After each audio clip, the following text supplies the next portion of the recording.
acende a nossa fé. A felicidade causada pelo direito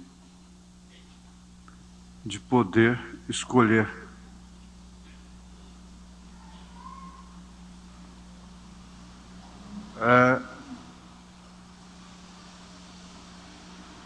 Como me escreveram assim, que às vezes a pessoa é feliz e não sabe. Como a moça, quando tem a felicidade de poder escolher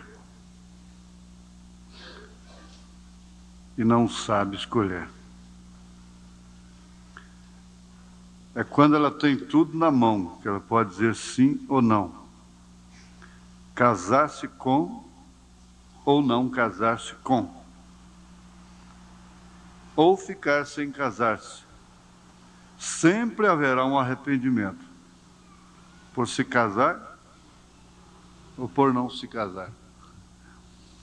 Quem casa arrepende, quem não casa arrepende. É custoso, né? É custoso, não fica? Se casa, arrepende. Se não casa, arrepende. Pois quando fica mais velho, fica arrependido porque não casou, né? É porque as oportunidades vêm, né? Escolhe, não, sim, sim, não, não, não, não, e vai empurrando, vai empurrando. Agora, se casa, arrepende. Se não casa, se arrepende.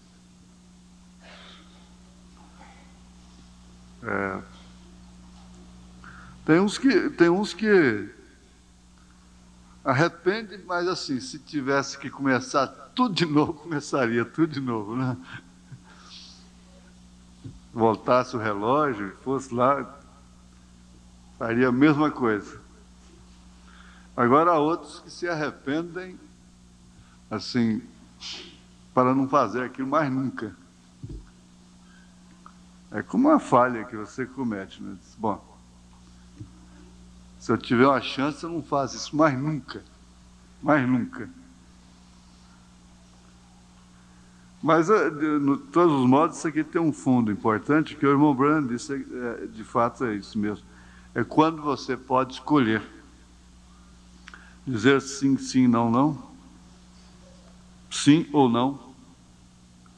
É que você está jogando realmente com a sua felicidade, né? Aquilo que se pensa em torno da felicidade, no sentido de casamento. Na verdade, o casamento é uma instituição criada por Deus lá no Éden. Isso vem e vai até o dia que cessar o sistema humano. Então, essa questão de que foi feliz, que não foi feliz, que se arrependeu, que não se arrependeu, isso vai existir por toda a vida. E o profeta não entrou nisso, conforme nós sabemos. Ele diz que todo tanto que você orar é pouco. Todo tanto que você orar é pouco em relação ao casamento. E que você só deve se casar quando você, uma força de expressão, vai morrer sem aquela pessoa, né? Vai morrer. Agora, isso é claro quando tem correspondência, né? Não adianta um moço ficar morrendo por uma moça que não morre por ele. Resultado, ele acaba morrendo e ela ficando aí, né? Uma moça morrer por um moço que não morre por ela. Então já começa por aí que não está havendo casamento. Eu teria que casar em primeiro lugar os seus sentimentos, né? Um pelo outro. O casamento começa aí, exatamente aí que começa o casamento. Se casando os sentimentos. Não tem palpite, não tem conselho, não tem ameaça que impede um homem quando ele quer casar com uma mulher, com uma moça. E não tem ameaça, não tem Palpite, a menos que seja aquela moça temente, obediente, e fez um voto diante de Deus no seu casamento, passar pelos seus pais, coisa assim, não é? Voluntariamente, espontaneamente, coração. Então, um desgostozinho dos pais é tudo para ela. É toda a resposta de Deus para ela. O conselho do pai, o parecer da mãe, se torna tudo para ela. A minha mãe se casou conhecendo meu pai somente no dia de marcar o casamento e no dia do casamento. Quem casava a filha era o pai. O pai que casava, né? Depois ela gamou, né? Ficou gamada o resto da vida. Ele morreu logo, viveu só 4 anos com ela, morreu, e ela ficou viúva até morrer. Então isso é muito relativo. Mas para completar é o seguinte, de todos os modos, elas se casam. De todos os modos, eles se casam. Antigamente, quando os pais ainda impediam, às vezes chegavam até a morrer juntos, né? Aqui na Praça Cívica, uma mocinha loira, bonitinha, que era, faz pena, né? De vez em quando eu lembro disso. Os pais não queriam o casamento, os dois foram lá sentar na grama ali, envenenaram, puseram fumicida, tatu no guaraná e tomaram os dois, morreram lá de mãozinha dada, né? Beleza, né? Os dois anjinhos. Aqui em Paraúna tem uma capelinha no morro lá, Tunique Tinoco, sei lá quem foi, fez uma moda aí sobre isso. Porque o pai, o fazendeiro, o pai não quis o casamento, a moça pegou e suicidou lá em cima daquele morro com o rapaz. E o rapaz era pobre. Naquele tempo tinha isso, né? Se o rapaz fosse pobre, não podia casar com a moça rica. Ele queria era o dinheiro dela, queria era o gado dela. Então era assim. O caboclo não trabalhou, vem pegar meu gado aí. Ele não deixava mesmo, né? Então tinha que ser pau a pau, como eles diziam. E então, o pai, depois que passa, ele vai lá, faz a capela, coisa e tal. E o trovador passa lá e faz a moda, né? E assim tem muita história que vira moda, né? Vira canção, poesia. E são fatos e filmes baseados em fatos verdadeiros, histórias. Normalmente, é o único filme que se aproveita alguma coisa, com exceção das ficções científicas, quer dizer, quase toda, existe bilhões de histórias. Às vezes você faz uma ficção sobre uma vida de uma mulher, de um homem lá nos Estados Unidos, e aquilo aconteceu com uma pessoa aqui no Brasil, no México, sei aonde for, né? Todos eles têm acontecimento no mundo, né? Mas é fato reconhecido, consciente, quer dizer, fatos verdadeiros.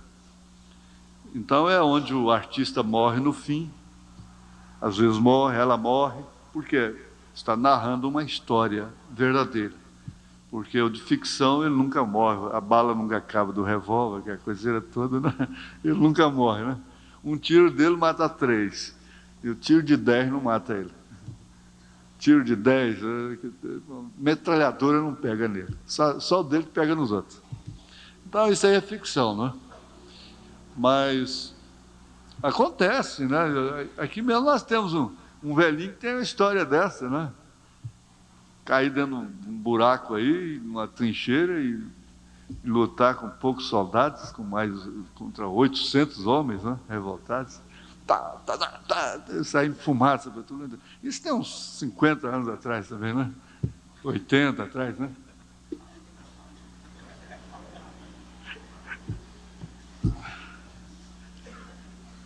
Bala passava só por cima da cabeça dele, assim, né? Então, o irmão Branham disse também, George Washington lutou a noite toda com a neve pela cintura, não é? E disse que no outro dia tinha furos de mosquetão, 5 furos, né? No chapéu, no casaco. E não pegou no seu corpo. Ele lutava orando, né? foi um dos baluartes, um dos modelos para presidentes da República, né? George Washington, Abraham Lincoln, nem se fala, né? Então, acontece, claro, guarda, né? Deus abriu o Mar Vermelho para Israel. Então, tudo isso aí está... Agora, em relação ao casamento, o que tem a ver? Bomba de lá, bomba de cá, tiro de lá, tiro de cá, mas não pega no céu, como é que faz? É um pensamentozinho que todo mundo gosta, mesmo os que já se casaram, porque, na verdade, a cana, por mais seca que seja, sempre tem caldo, né? Só torcer mais um pouquinho que sai caldo. Então, quer dizer que sempre há uma doçura, sempre há o que se dizer de bom. Tem os filhos que vêm, uma filha bonita, boa, talentosa, um filho bom, bonito, talentoso, trabalhador. Então, tudo isso vem do casamento. É o resultado, né? Você vê seus filhos na comunhão e lutando pela fé. Tudo isso é resultado do casamento. Vamos para a leitura da Bíblia. Se for falar em casamento, nós vamos ficar o dia inteiro aqui, né? Casamento e divórcio não tem fim.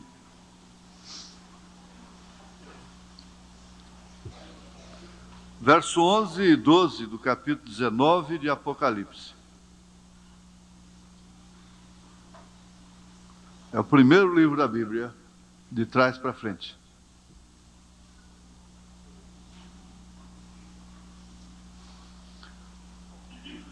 E vi o céu aberto, e eis um cavalo branco, e o que estava sentado sobre ele chamava-se Fiel e Verdadeiro, e julga e peleja com justiça.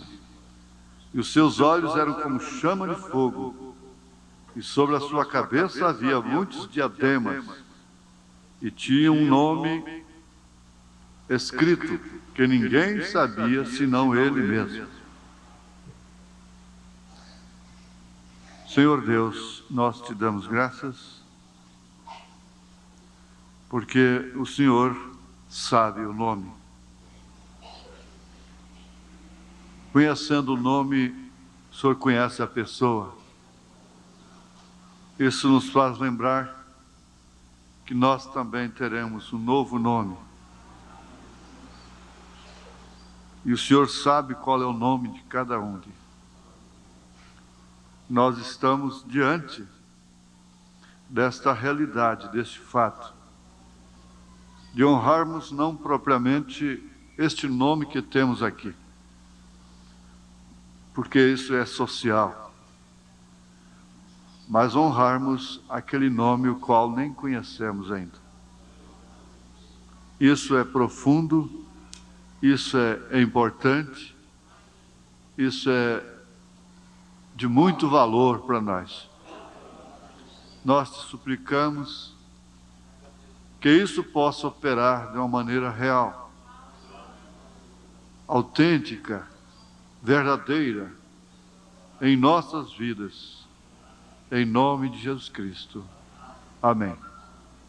Assentai-vos. São coisas que vêm para a gente assim, chama a atenção da gente mesmo, né?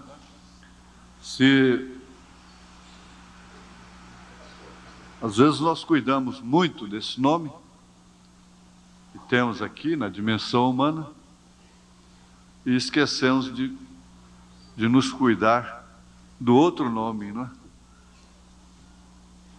O qual não conhecemos. Realmente esse aqui é social, não é? É humano. Aquele é eterno. Ele vai nos identificar diante de Deus. Eu creio, assim como a Bíblia diz, que Deus separou esse nome para cada um antes da fundação do mundo. Seria muita inspiração de uma mãe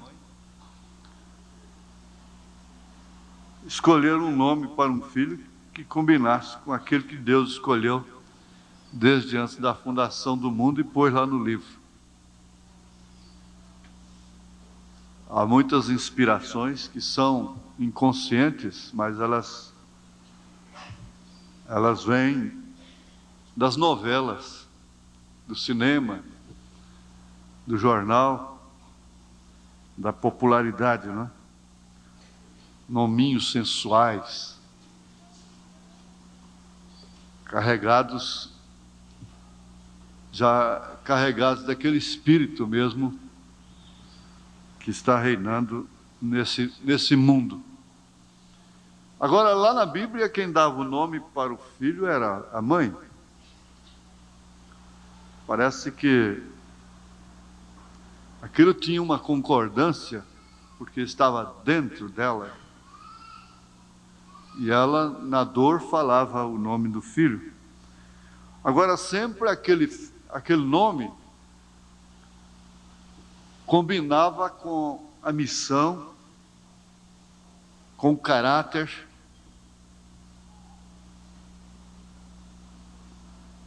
daquele bebê, daquela pessoa, né, daquele indivíduo. Por exemplo, quando o juízo estava caindo sobre Israel, justamente um juízo atraído pelas circunstâncias de Eli com seus filhos. Seus filhos não respeitaram seu ministério e ele ficou naquele dilema, quem sabe com o coração doendo, a cabeça doendo, nervoso, e falava demais, mas não tomou posição nenhuma. E por fim, o certo é que eles comiam o melhor bife. E eles eram aleivosos, diz a Bíblia. E por causa disso veio um juízo tremendo sobre Israel, porque sempre Deus tratou Israel como povo. O gentio ele trata como indivíduo. Cuida-te de ti mesma, de ti mesmo. Nós vimos aí a questão do opróbrio, o DDT. Aquilo contesta quem quiser contestar, mas é uma mensagem clara, nítida, incontestável. Contestam porque vieram para contestar. Né? Mas é clara, é incontestável pela própria natureza, pela própria Bíblia. Então, aquilo você vê como começou, vai até sair lá no leite materno. Mas concluindo, o juízo caiu de tal forma que o inimigo veio sobre Israel. Você sabe que quando o sinal de Deus com Israel, ele venceu o inimigo. Era guerra. Ele vencia a guerra. Quando Deus queria açoitá-lo, Israel perdia a guerra. Isso quer dizer, vencer a guerra era o sinal de bênção. Era o sinal que Deus estava com o seu povo. Perder a guerra significava opróbrio. Tinha opróbrio. Lá Acã pegou a capa babilônica, as moedas e coisas assim, derrubou a Jericó toda, mas depois perdeu para uma cidadezinha muito pequena, chamada Ai, por causa do opróbrio. E o opróbrio entrou no ministério de Eli, através da família, dos filhos. E ele não tomou atitude. Repreender, ele repreendia. Mas tomar atitude, ele não tomou. Eles continuaram usando os dízimos da igreja, e isso até hoje traz opróbrio. Não é só no Velho Testamento, não. Então, ele quebrou o pescoço. Caiu, quebrou o pescoço, e naquele vai e vem, aquela coisa terrível, sua nora sente as dores, inclusive para morrer também. E na hora que o menino estava nascendo, a única coisa que ela falou é Icabode, foi o nome do menino, né? O que significa foi-se a glória de Israel.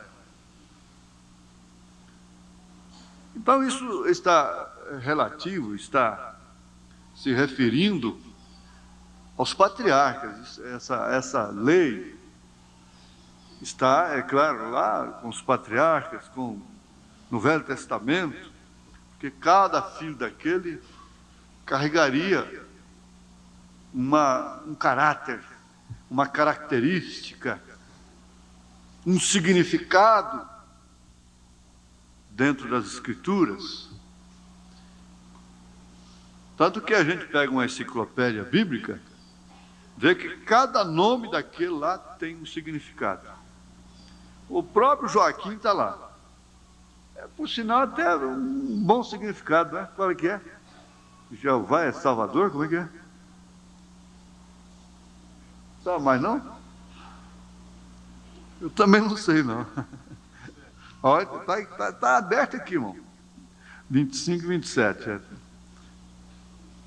Sucedeu, porém, que no 7º mês veio Ismael, filho de Netaías, filho de Elisama, da semente real, e 10 homens com ele feriram a Gedalias. E ele morreu, como também os judeus e os caldeus estavam com ele em Mispá. Então todo o povo se levantou, desde o mais pequeno até o maior, como também os capitães dos exércitos vieram ao Egito, porque temiam os caldeus. Depois disso sucedeu que no ano 37 do cativeiro de Joaquim, rei de Judá, no mês do 10º, aos 27 do mês, viu Merodach, rei de Babilônia, levantou no ano em que reinou a cabeça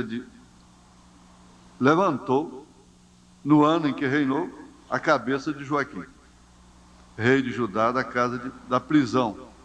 E lhe falou benignamente, e pôs o seu trono acima do trono dos reis que estavam com ele em Babilônia. Ele foi levantado e tornou a reinar, não é? E lhe mudou os vestidos da prisão e de contínuo comia pão na sua presença todos os dias de sua vida. Pois é, mas o significado do seu nome, eu pensei que eu tinha escrito aqui, é Jeová é Salvador. Jeová estabelece. Isso. Então, assim, até Joaquim tem na Bíblia, até Joaquim tem significado, né? Jeová estabelece. Muito obrigado, irmão Pedro. Irmão Pedro? Pois é. Jeová estabelece. E aí então você vai vendo outros significados de nomes, cada um deles tinha um significado, o que é muito importante, não é? Até conhecer os significados desses nomes, porque chega até no de Jesus Cristo. Chega até no Josué, né? Josué tem a ver com Jesus também. Jeová é Salvador, né? Jeová é Salvador. Eu uso escrever quando eu estudo lá, porque não é questão de idade, não, porque eu ainda estou bonzão ainda, né? Mas é porque toda a vida eu sou assim, se eu não escrever, se vai. Também não está, esqueci de escrever. Josué tem significado. Qual é o significado de Josué? Jeová é Salvador. Isso que é bom a gente ficar com gente que come peixe perto da gente. Vocês precisavam comer cabeça de peixe, a cabeça principalmente, molho. Não se come peixe frito, não. Você está olhando para mim, isso é verdade. É verdade. Tem que comer a cabeça do peixe molho, pirão. E lá está o fósforo, e é na sua idade mesmo, esse zóio bonitinho que você traz aí. Põe lá, mano, põe lá. Essa coisinha aqui, que veio de encomenda aí, ó. Aí, ó. Olha lá ele, ó. Você está vendo você? Está te vendo? Você não comeu peixe hoje, não? Não?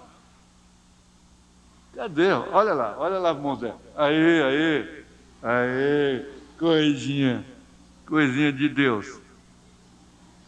Tá bom. Só não vou te dar uma espremedeira porque você está longe. Mas vamos então entrar no nosso estudo, não é?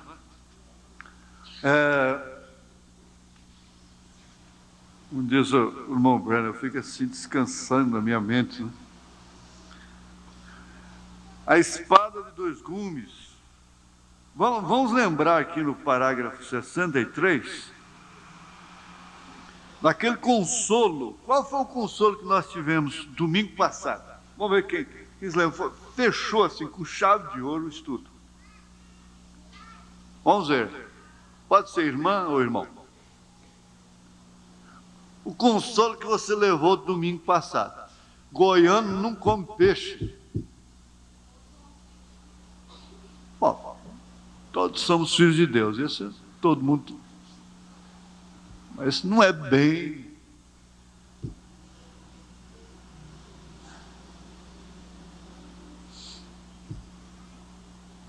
Garanto que se alguém tivesse pisado no seu pé, que você não tinha esquecido até agora. Garanto. Como é que é? Devagar. Todos os filhos de Deus, vai ditando para mim. Todos os filhos de Deus estão em suas mãos e podem usufruir de suas bênçãos.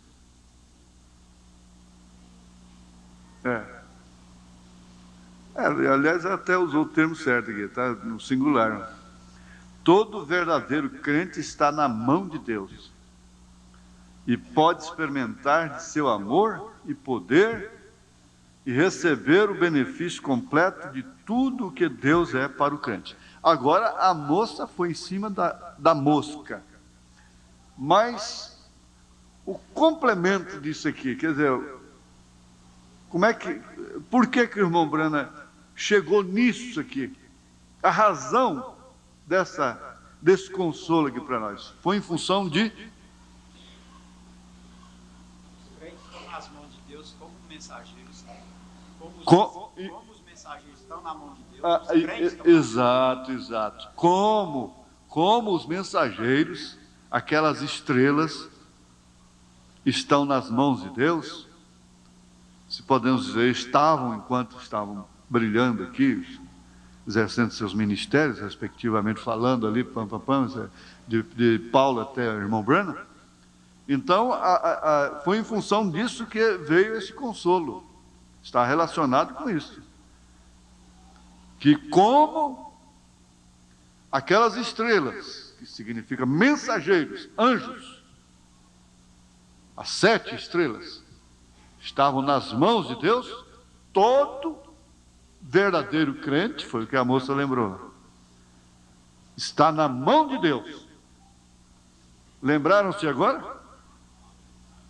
Levaram isso? Porque isso é mais do que... Eu descobri um chá para dormir que ninguém precisa tomar comprimido.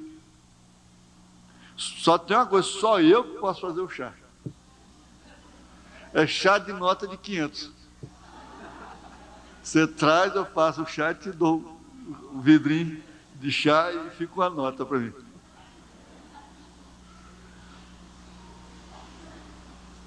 Então o profeta disse: se eu estivesse distribuindo pílulas para viver 1000 anos, então o exército teria que controlar o povo.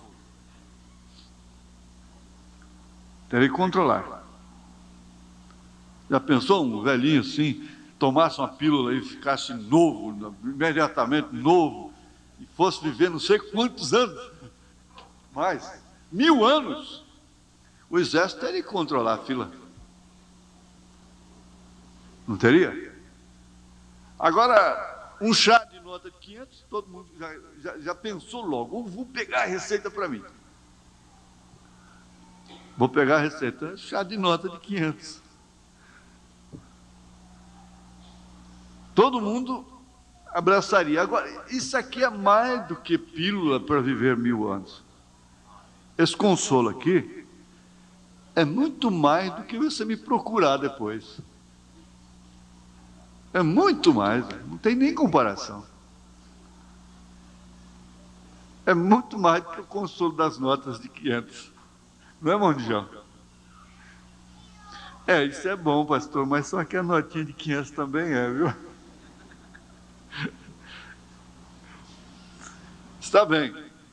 Então, veja, todo verdadeiro crente está na mão de Deus. Agora, isso é mais do que a pílula para 1000 anos, porque esse aqui é para a eternidade. E pode experimentar de seu amor e poder e receber o benefício completo de tudo o que Deus é para o crente. Receber o benefício. Agora eles acabaram de extinguir o INAMPS. Você pensou? Fraudes de trilhões de cruzeiros. Nem pode? Como é que pode? Quer dizer, um presidente teria que entrar lá com o temor de Deus, primeiro. E cada funcionário ter o temor de Deus. Quando fosse roubar, fraudar, ter temor de Deus. Não? É um benefício que a nação tem para tratar de sua saúde. Afinal de contas, a nação existe por causa do povo, então ela deve ser, o governo deve ser em função do povo. É do povo, porque todo poder emana do povo. E é para o povo, para o próprio povo que se paga imposto, que se recolhe na fonte, essa coisa toda, para depois apenas uns levarem trilhões. Então o governo está no desespero para solucionar esse tipo de problema. Extingue a sigla. Mas isso vai mudar de nome apenas. As pessoas sem temor de Deus que vão trabalhar. Mulheres e homens. Não tem jeito. Seria o benefício. Tinha um irmão, João, um baiano. Ele era jovem, já era aposentado, ele tinha um problema. Ele disse, irmão Joaquim, eu tenho que ir lá no INPS receber meu benefício. Agora, e pode experimentar de seu amor e poder receber o benefício completo de tudo que Deus é para o crente. Você não vai ficar numa fila lá, jogado lá, numa mosca sentando em você. Não. Receber o benefício completo de tudo que Deus é para o crente. O que Deus dá ao mensageiro e como o abençoa e usa, é um exemplo para todo crente de sua bondade e cuidado para com todos os membros do seu corpo. A maneira que Deus cuida de nós, com razão a gente vive até acusado, envergonhado. Cuida da gente nos mínimos detalhes. Mas vamos para frente. A espada de 2 gumes e de sua boca saía. A espada de 2 gumes. Aí, reticência, ele entra. E de sua boca saiu uma afiada espada de 2 gumes. Apocalipse 1,16. Porque a palavra de Deus é viva e eficaz e mais penetrante do que espada alguma de 2 gumes, e penetra até a divisão da alma e do espírito, das juntas e medulas, e é apta para discernir os pensamentos e intenções do coração. Aí ele ligou com Hebreus 4,12. Não saía da sua boca uma espada, não. Ele ligou com essa Escritura de Hebreus 4:12. De sua boca saía uma espada aguda de 2 fios, a qual é a palavra de Deus. Agora, vem para Apocalipse 19, foi onde nós lemos. E viu o céu aberto, e eis um cavalo branco, e o que estava sentado sobre ele chama-se Fiel e Verdadeiro, e julga e peleja com justiça. E os seus olhos eram como chama de fogo, e sobre a sua cabeça havia 2 diademas, e tinha um nome escrito que ninguém sabia senão ele mesmo. E estava vestido de uma veste salpicada de sangue, e o nome pelo qual se chama é a Palavra de Deus. E seguiam-no os exércitos no céu em cavalos brancos, e vestidos de linho fino, branco e puro. E da sua boca saiu uma aguda espada para ferir com ele as nações, ou com ela as nações, e ele as regerá com vara de ferro.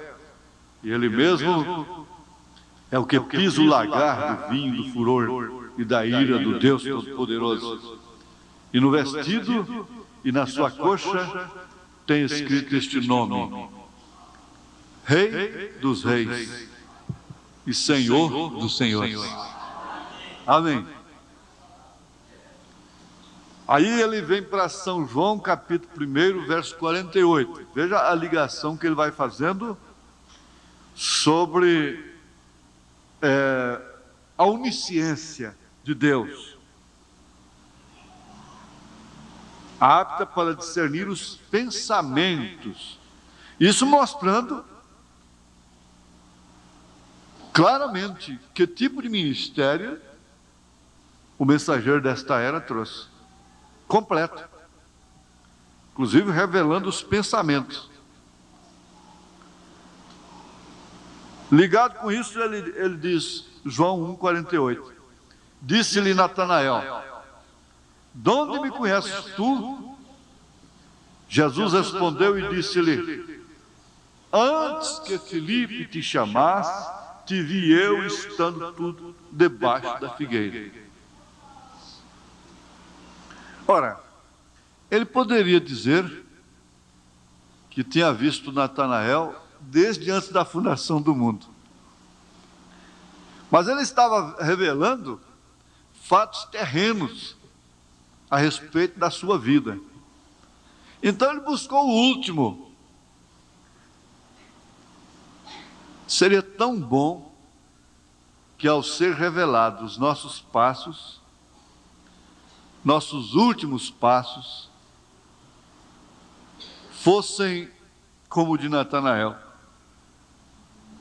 Eu te vi debaixo da figueira. Agora, o que é que ele estava fazendo debaixo da figueira?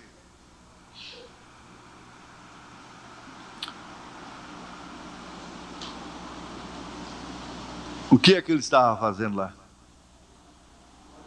Orando.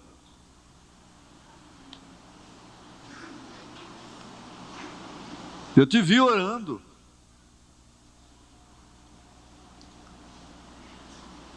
Parece que, será que Deus vira o rosto para certas horas da vida da gente?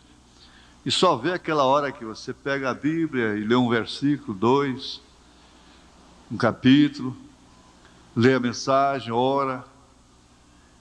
Será que Jesus está fazendo isso? E certas horas ele vira o rosto.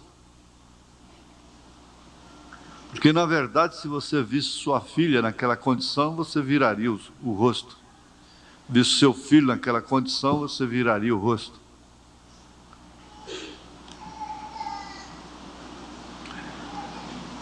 Ali está. Quando ele vier, aquela palavra virá contra toda nação e todos os homens. É que as pessoas perderam a noção do que significa pegar um parafuso do patrão escondido.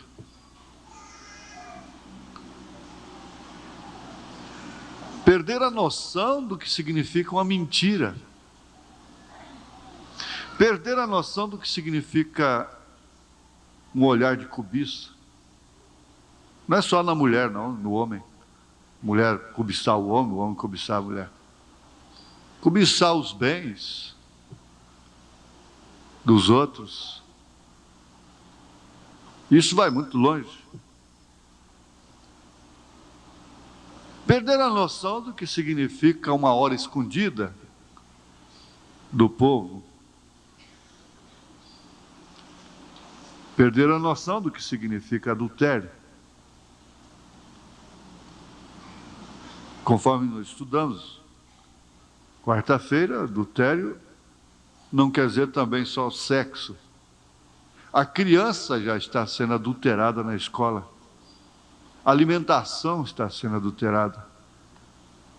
Comendo a alimentação adulterada. Isso aqui é uma mãe ímpia mesmo. Aqueles produtos que eles fazem propaganda são venenos, matam. E elas não têm dó. Aproveita da liderança que existe e pega milhões de dólares para fazer uma propaganda daquela, quando ela mesma nem prova aquilo.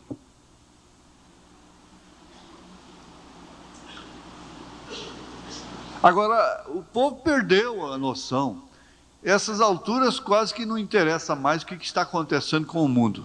O que interessa mais é o que está acontecendo comigo, conosco.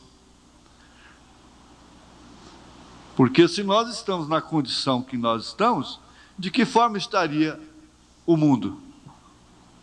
Pedro chegou a dizer, se o justo apenas se salva, onde vai aparecer o ímpio? Então perde-se a noção do significado. Significado de mentira é inferno.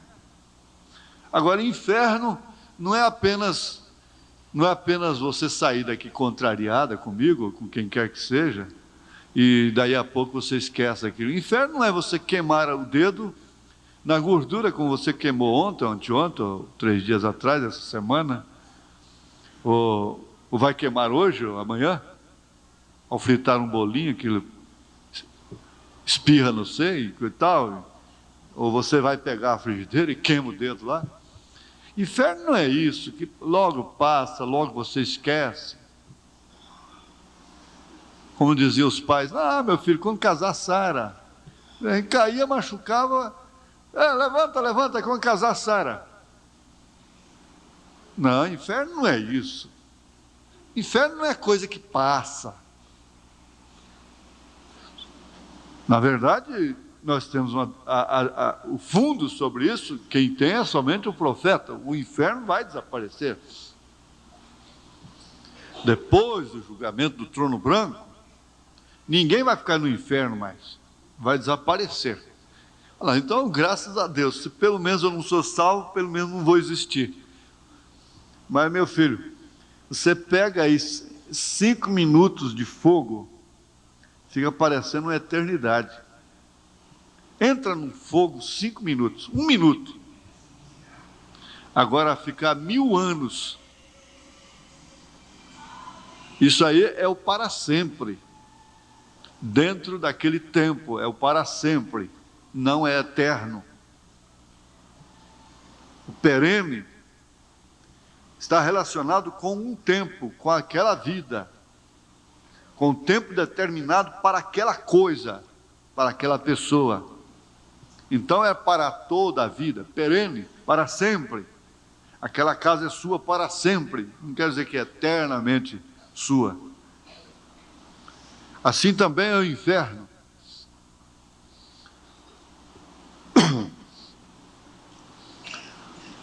Agora, perder a noção disto é que é o problema. Aí entra aquele fato da memória, da amnésia, entra o fato que os sentidos estão em ação, cauterizados, a consciência cauterizada. Aí que está o problema todinho. E coisa que a gente analisa friamente, como ele disse aqui na frente, e tu, ó homem, que julgas os que fazem tais coisas, cuidas que fazendo-as tu, escaparás ao juízo de Deus? E Paulo mesmo, prosseguindo lá, ele diz: e tu que pregas contra adultério, cometes adultério, tu que pregas contra o sacrilégio, profana, tu que reprovas isto. Você não viu quando aquela mulher naquela loja lá em Phoenix, foi em Phoenix ou Tucson, reprovou aquele cabeça d'água? Olha, é tão comum uma senhora, uma irmã sair do banheiro e sair para a rua com o cabelo molhado. Ela perdeu a noção do que significa aquilo. Ela não está sabendo o que significa aquilo. E aquela mulher então reprovou.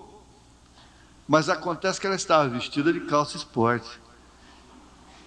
E ela estava junto dele, ele estava passando mal ao ver aquela coisa, porque ele lembrou lá da visão que ele teve, da êxtase. Ele foi na região das almas perdidas. E ele virou para ela e disse, ela estava protestando contra aquilo, né? Mas ele virou para ela e disse: e você não tem vergonha de estar com essa roupa aí? Eu já quis dizer para ela: você não está em melhor condição do que ele, não. Do que eles aí. Em outras palavras, foi o que ele disse. E lógico, certo, ele estava falando com uma evangélica. Agora, veja, a palavra de Deus mostrará quem fez a vontade de Deus e quem não a fez. Às vezes nós pensamos que as 7 eras está relacionado só com o evangelismo, mas não é, gente. Se você for meditar, não é só o evangelismo. A estabilização da igreja está nas 7 eras. A revelação dos selos encampa, está dentro, começa com as 7 eras da igreja. Não tenha dúvida.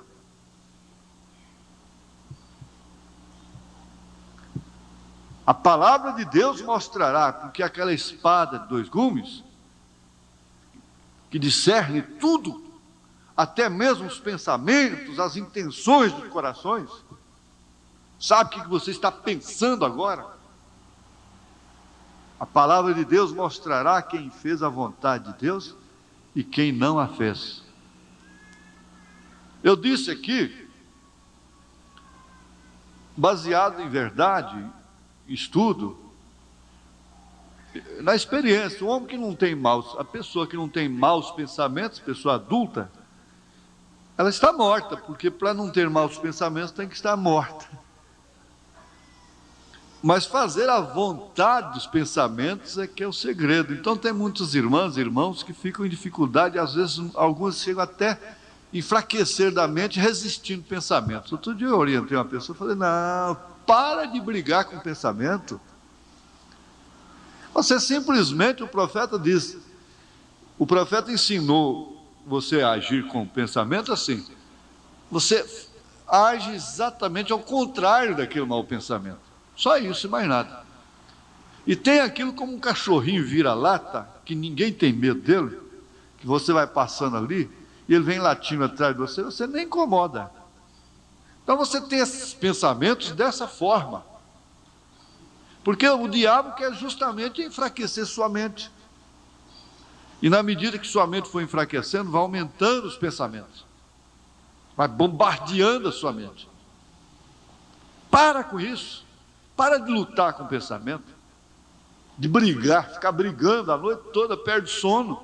Toma comprimido, não dorme. Toma chá, não dorme. Brigando com o pensamento. Não briga com o pensamento, não.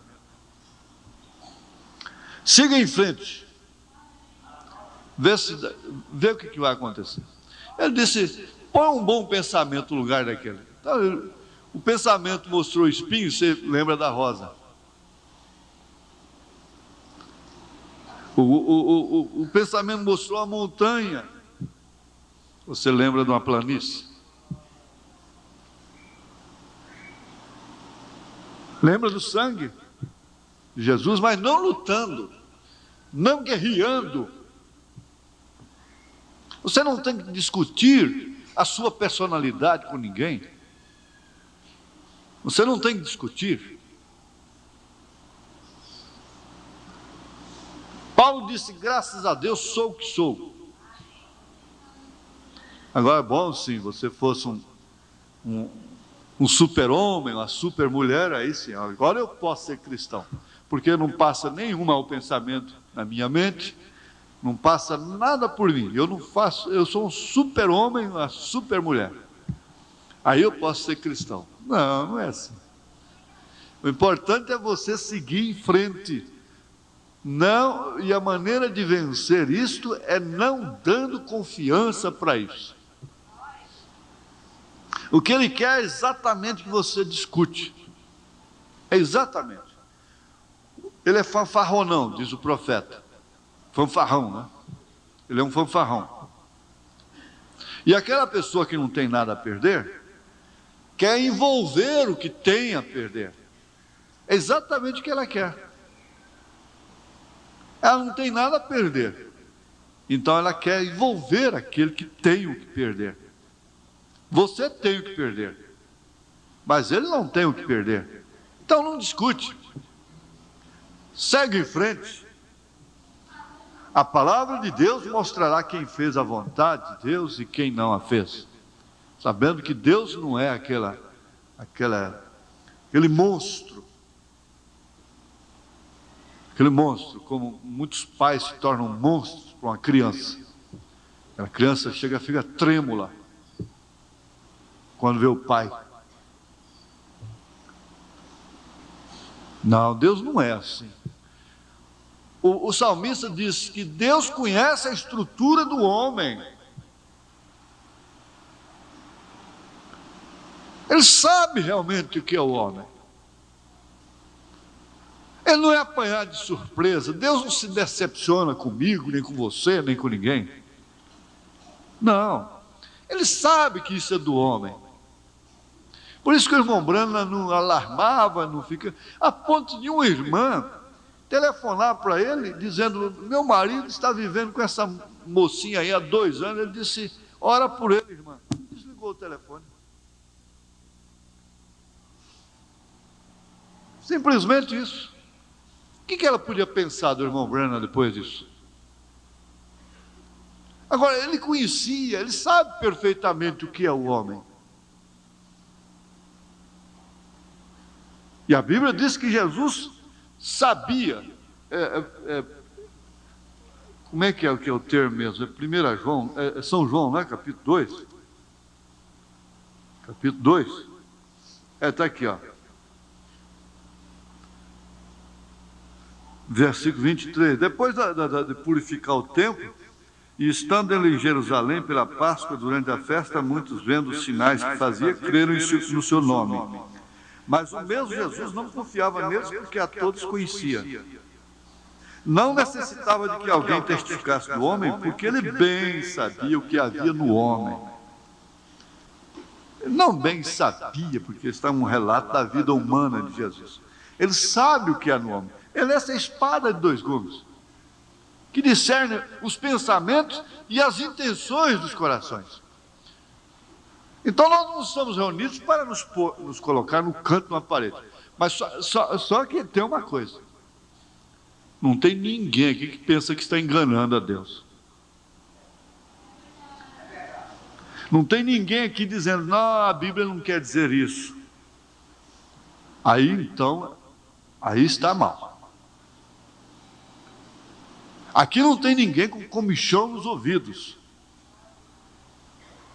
Então teria que estar ouvindo doutores amontoados para aqueles que têm comichão nos ouvidos, conforme Paulo ensina aqui, profetiza aqui, 2 Timóteo 4, né? Conjuro-te, pois, diante de Deus e do Senhor Jesus Cristo, que há de julgar os vivos e os mortos na sua vinda e no seu reino, que pregues a palavra, instes a tempo e fora de tempo, redarguas, repreendas, exortes, com toda a longanimidade e doutrina, porque virá tempo em que não sofrerão a sã doutrina, mas tendo comichão nos ouvidos, amontoarão para si doutores são os ensinadores, conforme as suas próprias concupiscências. É o que se vê nessa, a denominação moderna. e desviarão os ouvidos da verdade, voltando às fábulas. Mas tu se sóbrio em tudo, sofre as aflições, faz a obra do evangelista, cumpre o teu ministério. Bom, está ficando bem batido, bem claro, que ele conhece, inclusive o seu nome, desde antes da fundação do mundo. Ora, o profeta diz assim, que Deus, antes da fundação do mundo, sabia quantas vezes cada pulga que existisse nesse mundo iria piscar.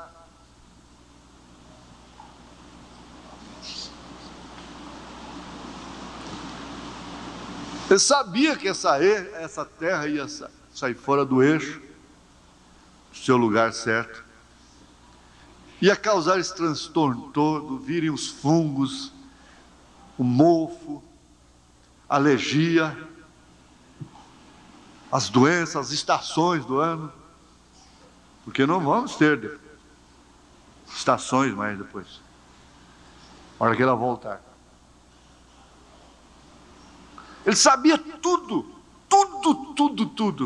Então nós não somos um tipo de pessoa, ou de pessoas que estão aí dizendo, não, a Bíblia, o doutor fulano disse que isso aqui não tem importância. Quer dizer, a irmã não vai dizer, olha, o doutor fulano disse que não tem importância. Uma vez uma prima minha, muito bonita, vaidosa, e ela cortou o cabelo dela tão bonito, e ela pregando para mim, lendo a Bíblia. Eu fui lendo, mandando ela ler. Joaquim, e ela estava achando bom. Aí que eu cheguei lá, falei, lê 1 Coríntios capítulo 7, ela começou, o capítulo 11, ela começou lendo. Aí vamos agora, qual é esse aqui? Outra? Ela já ficou meio assim. A hora que eu falei, agora você lê aí, 1 Timóteo capítulo 2, a partir do verso 9. E aí, naquele tempo ainda se vestia decente, aquela saia justa, só com o joelho assim, que você tem que ficar com as pernas coladas uma na outra, na vista dos homens, né? Assim, de vez em quando tem que estar incomodado, tá puxando o que eu não sei, né? Puxando o que eu não sei, porque não é de borracha. E às vezes tem homem que toma até aversão por causa da esposa, por causa disso. Toma aversão por causa disso. Mas não significa nada para elas. A hora que começou a ler 1 Timóteo, a partir do verso 9, pulou no meio da sala. Você quer me exortar? Pulou no meio da sala. Você quer me exortar? Eu falei, não estou falando nada. Não estou falando nada. A Bíblia que está falando com você. Não, o reverendo fulano de tal disse que não tem importância não. Que manda é o coração. Então, minha filha, deixa o reverendo Paulo de lado e vai seguir o reverendo fulano de tal. Acabou, ué. Para que você quer Paulo? Para que você quer essa Bíblia tão bonita?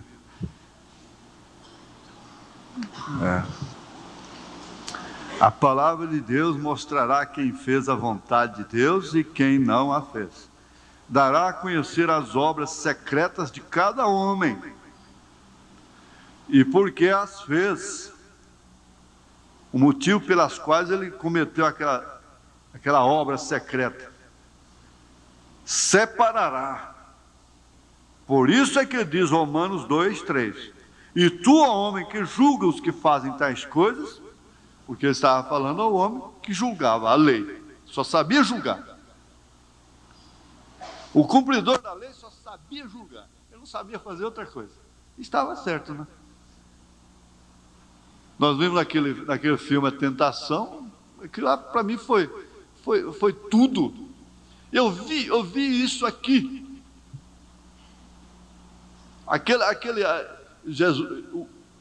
Jesus ali, entre aspas, falando com aquele homem que comandava o apedrejamento de Maria Madalena.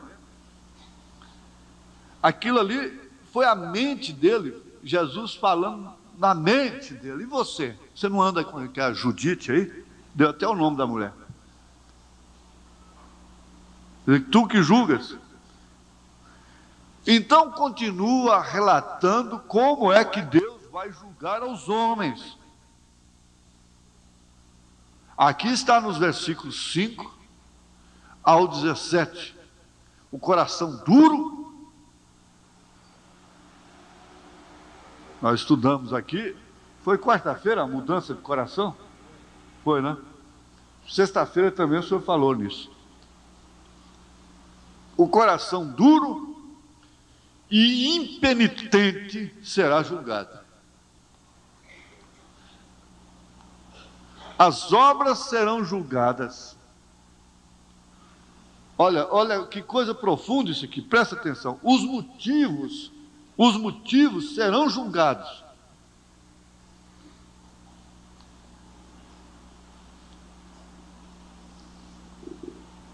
Porque aí você diz, não, foi o homem, foi a mulher, foi a Eva, foi a serpente.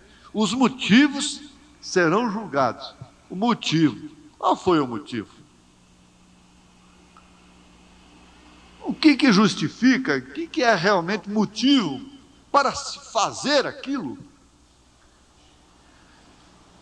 E mais ainda, mais duro ainda, não haverá acepção de pessoas perante Deus. Não é por ser bom para os outros, fazer bem, ser caridoso, tudo isso está bem, mas tudo isso aí é religião. Está certo que um coração mole, que tem Cristo, gosta de ver outros amparados, mas não em troca de salvação. Então, tudo será julgado por essa palavra e ninguém escapará. Aqueles que confiaram neles mesmos, dizendo que criam, porém não viveram, serão julgados. Todo segredo sairá à luz e será publicado dos telhados. Então vai se cumprir aquela palavra de Jesus, que todas as coisas ocultas serão reveladas. Não há nada oculto. Não tem crimes, milhões de crimes no mundo, que eles, impunes, não sabem quem matou. Mas um dia eles vão ser revelados. Não tem coisa oculta na terra que não vai ser revelada. Se não é agora, será lá. Quando se trata do eleito, ele pode esperar para passar uma vergonha aqui. Agora, quando não é eleito, então ele vai enfrentar lá naquele dia. Então entenderão a história. Não ficará nenhum só mistério dentre todas as eras sem revelar. Isso aqui ampara aquele estudo nosso que aquela escritura não está se referindo somente a atos nossos, mas também coisas ocultas, mistérios, que hão de ser revelados, seriam revelados pelo sétimo anjo. Tudo que nós precisamos para o arrebatamento já foi revelado. Se a igreja não for raptada com o que nós temos aqui, não tem mais nenhuma mensagem que vai nos levar no rapto, não. Nós temos os 7 selos, nós temos as 7 eras, nós temos a mensagem, um sinal. Cristo, mistério de Deus revelado. Fé perfeita, desespero, a maior batalha jamais pelejada. 200 e poucas mensagens já traduzidas. Seria subestimar a mensagem humana se dissesse que isso não seria suficiente para o rapto.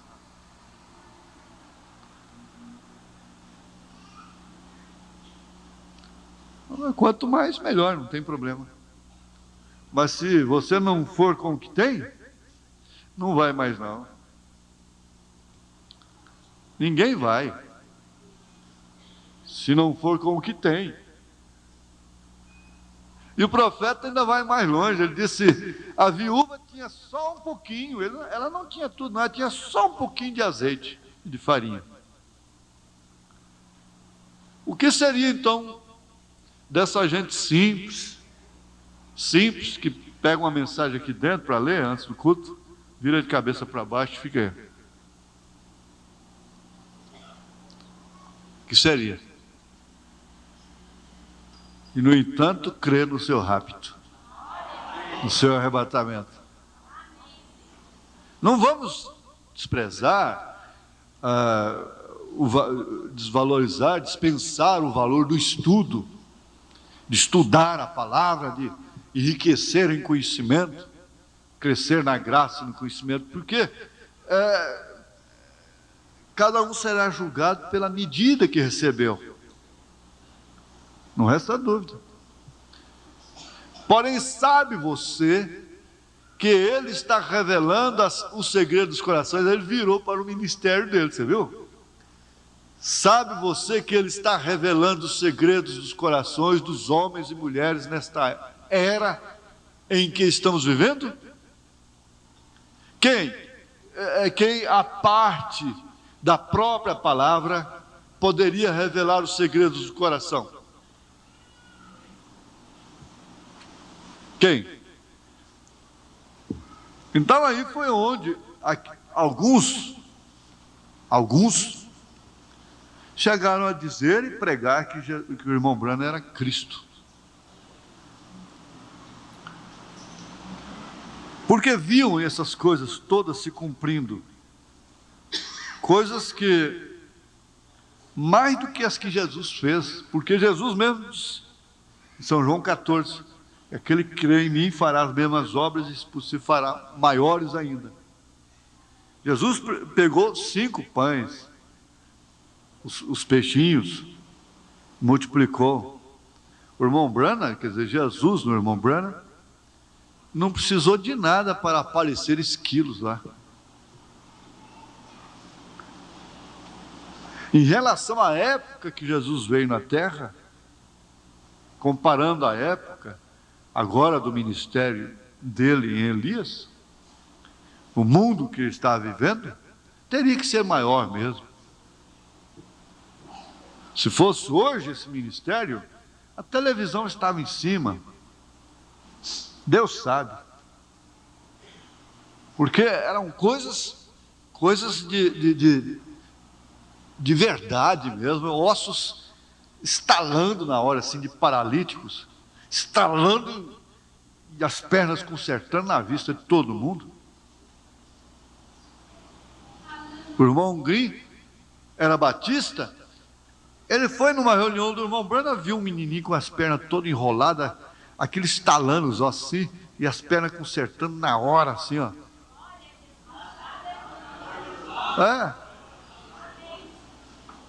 Viu o morto sendo ressuscitado. Isso é que é fantástico, né? Ele ficou tão impressionado que o irmão João Martins conta a história e ri. E é engraçado mesmo, porque depois o irmão João Martins, mas seu irmão Hélio Martins, combinaram um almoço com o irmão Branham e levaram o irmão Green para almoçar junto, no restaurante. Chegou lá, o irmão Green, olhando o irmão Branham, naturalmente, será que esse homem come? Será que ele come? Lá, o irmão Branham está comendo normal, disse, olha, eu vou contar uma história para vocês. Um missionário, o irmão Green, todo sério, né? Um missionário saiu de uma aldeia lá na Índia para outra, e ele notou que um leão na África, né, estava acompanhando ele. E ele apressou os passos.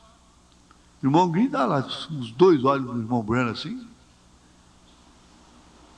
O leão também apertou os passos, aumentou. Ele correu, o leão correu também. Quando ele viu que não tinha jeito, ele ajoelhou e começou a orar, encomendando sua alma. A hora que ele abriu os olhos, o leão estava orando, agradecendo pelo prato. Aí foi brincadeira, gente. Um homem que desenrola as pernas de menino contando uma história dessa para mim, não é? Mas mostrando que ele era homem, humano, sentia dor, chorava, tinha problemas com família e tudo. Mas era Jesus nele. Você vê, É que eles têm até decalque nos Estados Unidos, pregado em carro, José é o Senhor. Então foi o que o irmão João Martins está falando. Precisa ver como que José vai se portar com esse povo. Porque o pai dele ameaçou até o suicídio por causa disso, quando disseram que ele era Cristo. Ele falou, eu prefiro cair sobre meu rifle do que chegar lá como desertor, do que chegar lá como falso. Ele disse, essa doutrina é do diabo. Ele combateu verazmente.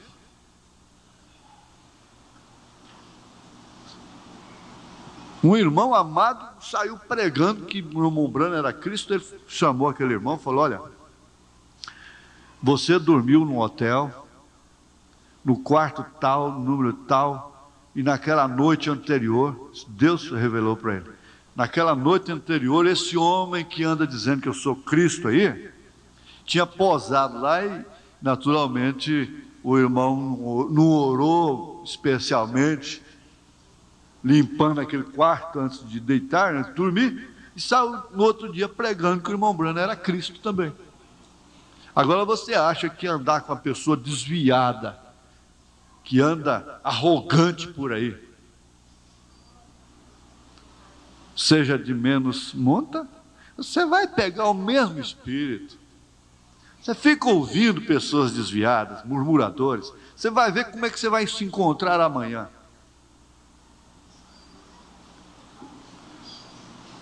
Tem aqueles que afastam da comunhão, dão apoio para a sua família, são honestos, eles não culpam ninguém, não deram conta, por sinceridade, é outro tipo. Mas esses arrogantes, anda para você ver. Fica ouvindo, recebendo em casa, andando com eles e ouvindo-os, para ver o espírito que você vai pegar. Aquele espírito que ele está acusando os outros, vai pegar você. Vai suscitar aquilo em você. É isso que acontece. Mas o importante é saber, irmãos, que nessa era, Jesus veio revelando os pensamentos, as intenções dos corações, e mais do que nunca, você deve fazer assim um pacto de fé com a mensagem.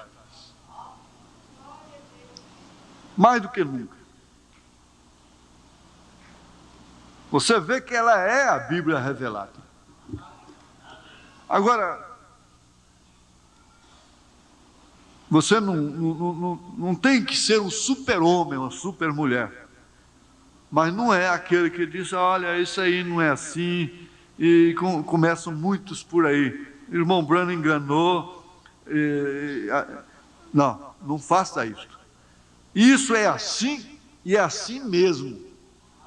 Pronto. Que o Senhor tenha misericórdia de mim, tenha misericórdia de nós todos. Amém? Você é um pregador do Evangelho também, e você está aqui por uma boa causa. Você não está doente, você está em necessidade e você quer um avivamento pentecostal para começar em sua igreja. Todos nós queremos isso. Vamos todos ficar de pé por um avivamento pentecostal.